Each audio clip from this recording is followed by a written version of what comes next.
Listen, if you don't ask the question, you don't get the answer. So Seema obviously trying to get some information. But we'll find out soon enough because opening statements are on Wednesday. Joseph Marone is with me here in studio in New York City, right across the street from the courthouse. Joseph, listening to the defense team here, one thing stuck out to me, individual circumstances for each case.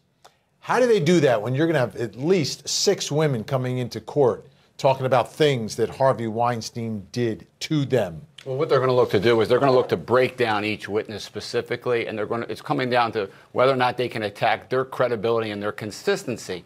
That's going to be 6 times you can do that? Well, listen, if you can get it done a couple of times, that's going to be enough. Listen, you only need doubt here. You need one juror to be on the side of the defendant, and he's at the worst case, it's going to be a mistrial, it'll be a hung jury. Best case, he walks out of there. So now you got 6 women that are going to come forward and tell a story. All of their stories are going to probably show that there was ongoing relations with Weinstein, that they were continuing to talk in a very pleasant way and almost endearing way, which is really going to be the selling point to their case. And that's how they're going to try to take them apart one by one, and they're going to hopefully to get enough information to do it. Yeah, I always think, I mean, this is what the issue Bill Cosby had. It was the same thing. All these accusers coming in becomes difficult. One of the things they said the world of Hollywood is different.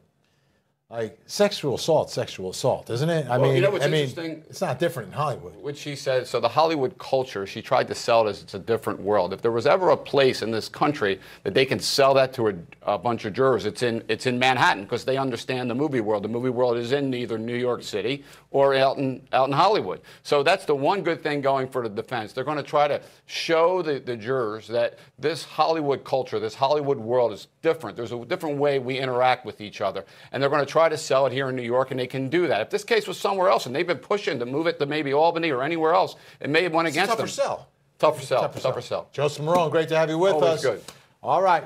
Julie Grant with us. Julie, great to be here in New York, number one, but number two, getting insight from experts here, who work in these courts and know these juries is always really important. Oh, most definitely, Vinny. And you know this, as a seasoned trial attorney yourself, you have to know your jury. And these folks know the type of jury pools that traditionally come into that courthouse in Manhattan, where we will be for the duration of the trial. Vinny, thank you so much. I want to bring in my guest here in our Court TV studio, criminal defense attorney Natasha Harrison, still with me.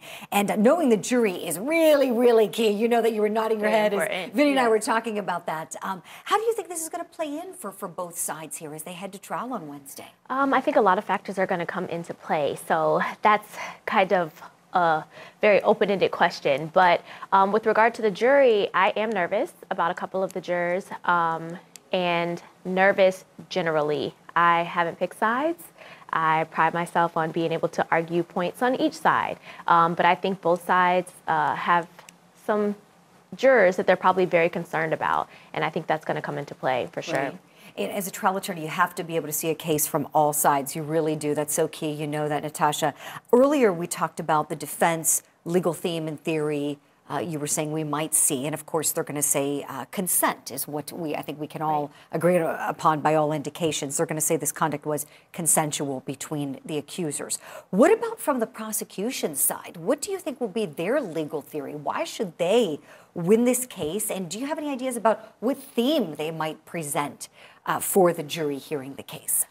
So I'm a defense attorney by nature when it comes to the criminal arena. So as far as the theme goes, I may not be able to articulate that as best as I could from the other aspect. But because the consent aspect is going to be a huge deal here, I think that they're going to have to focus on the fact of the number of witnesses, the consistency in their stories, and how that plays into his actions, what's consistent amongst the accusers here, and then also what's reasonable. So I think that there's a lot of discussion about continuing relationships and communications and the ongoing, interaction that they had with him. And, if you employ common sense, of course you're going to say, well, what kind of person will want to continue interacting with someone like that? But I think we have to remember that these are not allegedly, they're not us. These are people that are victims. These are women that are victims of sexual assault. So I think that it's going to be key for the prosecution to have at least one expert to come in and say, this is the typical behavior of a person who has suffered from or been a victim of sexual assault. And then you'll understand that a lot of times they don't act the way that we would want them to act or assume that they will act. And Or a lot of expect times, them to, maybe, exactly. right? Sure. Yeah, So we need that's someone to educate unreasonable. the jury. Great point, Natasha.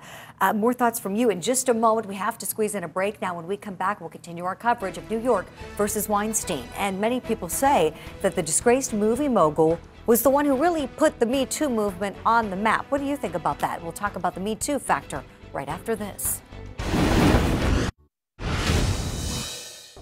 As one of the silence breakers, I stand in solidarity with the brave survivors who will take the stand against Harvey Weinstein in this trial.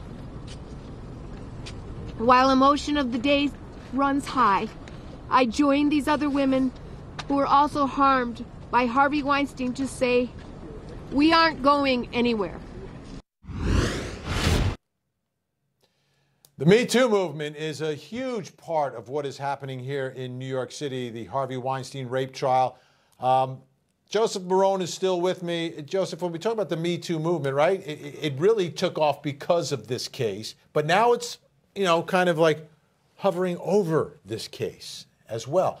How much of an impact could it potentially have in the way people see and hear the evidence? Well, the people that hear and see the evidence are the jurors. So how impactful will it be to the jurors when they're coming in every day? If there's a large movement... Not even the people coming in, just being cognizant of what has happened and how the world has changed in the last 2 years. Do you think in general that jurors just see the world differently and see these issues differently? Listen, there's no question these women have had a large voice. They're a huge group across this country. They haven't let up since the beginnings of this case. They've put their message out through social media, through other outlets, and you can rest assured that that information is sitting in the back of these jurors' heads, regardless if the judge has told them. When you say information, do you think it's pressure, or is it just understanding why women may not come forward right away, understanding the dynamics, understanding the power play between someone who has power and someone who doesn't? Yeah, because that's been the old story. When a woman would finally come forward, if there was a case like this, they say, well, why did she wait so long? How come she took so long to come forward and say something? This movement has given them their strength and their power. A lot of women wouldn't even come forward. They figure, say, nobody would even believe me. Now these women are almost like their support group. They've rallied together. They've caused these women to come forward to testify, and people know that, and they now believe them more than ever, and they see what's been going on out there. And I think that's really what a big problem in this case is for this defense. Problem for the defense, but not a problem.